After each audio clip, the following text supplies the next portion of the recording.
After visiting Singapore, we traveled to Malaysia by bus and stayed there for 2 nights and 3 days in Kuala Lumpur in the place called Bukit Bintang.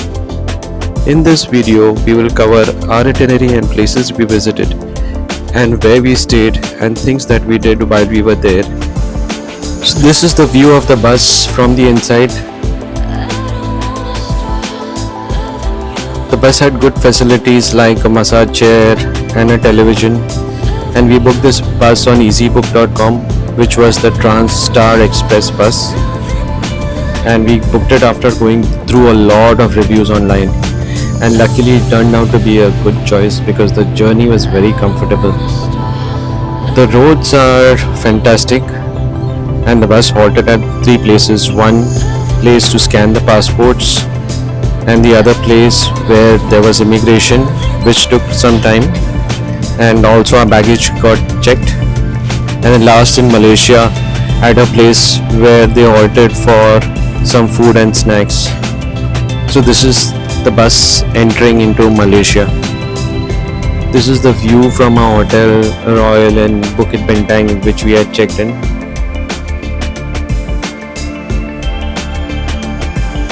So this hotel is in the heart of Bukit Bintang with all the shopping malls and the Pavilion Mall and Jalan Alor food street located very close by. Also the stay was very comfortable, the breakfast was amazing. This is the streets of Jalan Alor offering varieties of fruits, food and juices on display.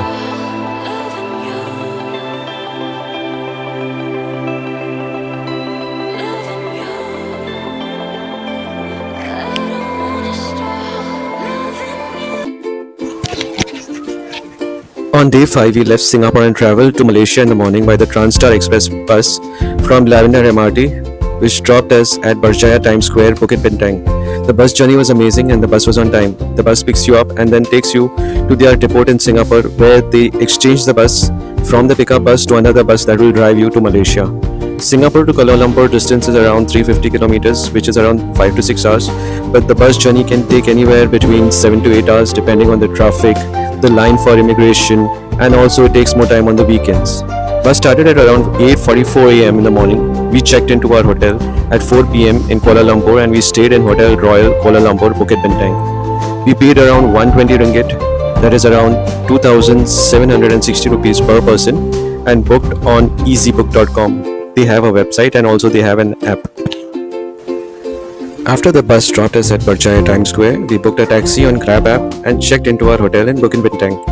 We stayed at the Hotel Royal Kuala Lumpur, which is having close proximity to all the malls in Bukit Bintang. We rested for some time and then moved out and started exploring the places close to our hotel like the Pavilion Mall, Jalan Alor, and then later we took a cab and decided to go to Petaling Street, which is a Chinatown located in Kuala Lumpur, and we did some shopping there before heading back to our hotel.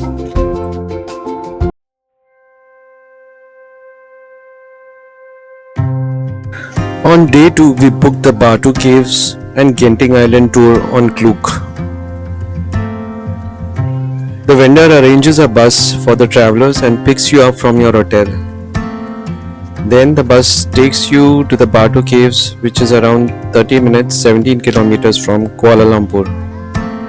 The bus gets parked in the parking area and there is a small distance walk towards the base of the caves. The bus guide gave us around 1.5 hour time to visit and get back to the bus. We climbed the steps around 272 steps and visited the temple inside the cave on the top. The caves are a natural beauty and they are around 400 million years old. After we came back down, we took some pictures and we also had some South Indian dosa available at the restaurant there, and we just checked out the areas around the place. So this is the picture from inside Batu Caves. The weather was a bit humid and it was slightly sweaty. However, once we reached on top, we were not so tired. After seeing the view and the caves and visiting the temples inside. It was a great experience.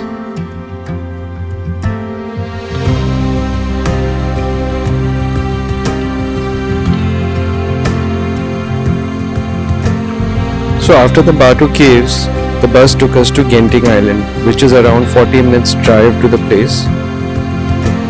And from the place below, there is a Havana Skyway cable car which takes you to the top. The cable car ride was amazing, and we could see the outdoor theme park and the Resorts World Hotel once we started approaching it. So this is the ride in the cable car going on top towards Genting Island. So once you reach the top, the weather becomes very pleasant and cool. We spent some time in Genting Island exploring the place. There is Ripley's Adventure, there is a casino, there is a Sky Palace theme park, there is a Resort World's Genting Hotel, there are many arcade games and shows. And we spent quite some time checking out the place, walking around and seeing the different attractions. We had around 3.5 hours to spend out there by the bus before we could get back to the bus.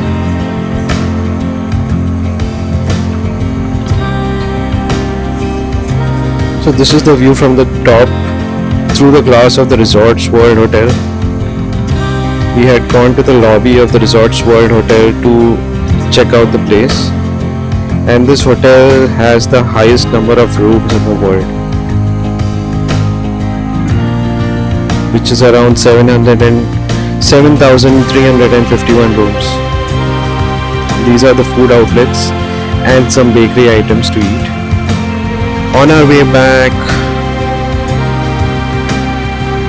from the top, we stopped at a Chinese temple and spent some time there. It was a very refreshing experience as we were out in the outdoors and there was fresh, cool breeze over the mountains.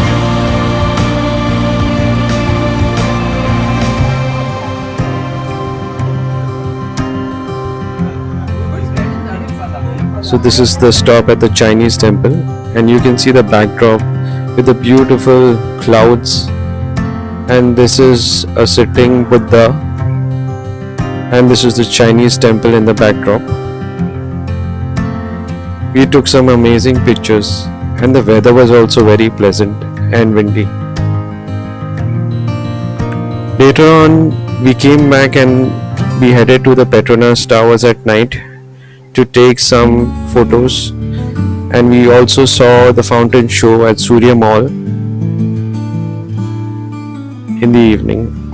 Day 2 in Malaysia, we took the Klook package for Batu Caves and Genting Island.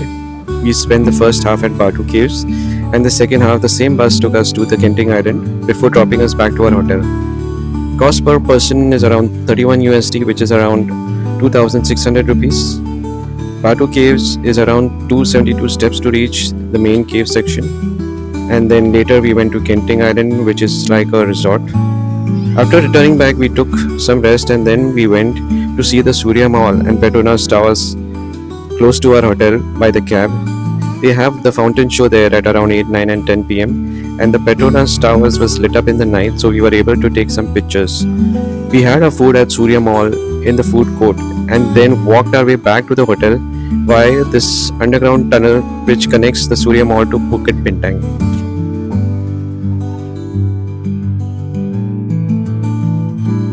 On the third and final day in Kuala Lumpur, we took a cab and we decided to go to KL Towers. We went on the top, and this is the view from the top through the glass at KL Towers. You could see the entire city and all the skyscrapers, and also the city's skyline with the mountains in the backdrop. And here are some animations of different towers throughout the world and how KL Tower looks in comparison to those. It was a good experience. Also, they had these telescopes where you could see different spots in the city, magnify them, and observe them. So we spent some time out there, and then later we took a cab back and came back to Bukit Bintang. This is the view from below.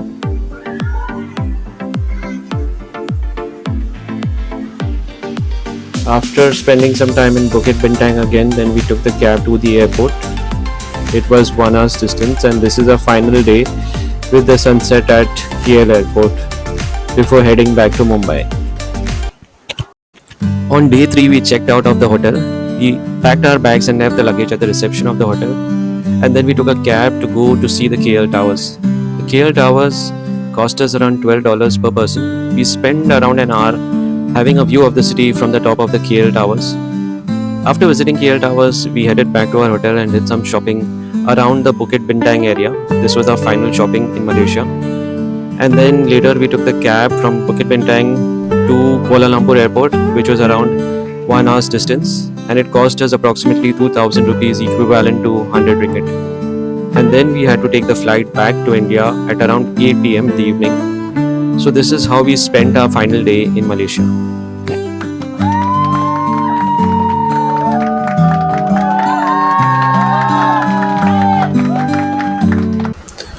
Before traveling to Malaysia, we traveled to Singapore for 4 days. So we completed the itinerary of traveling to Singapore for 4 days and then traveling to Malaysia by bus and spending 3 days in Malaysia. The entire Singapore YouTube video is uploaded and all the details are available if interested in seeing it. Thank you.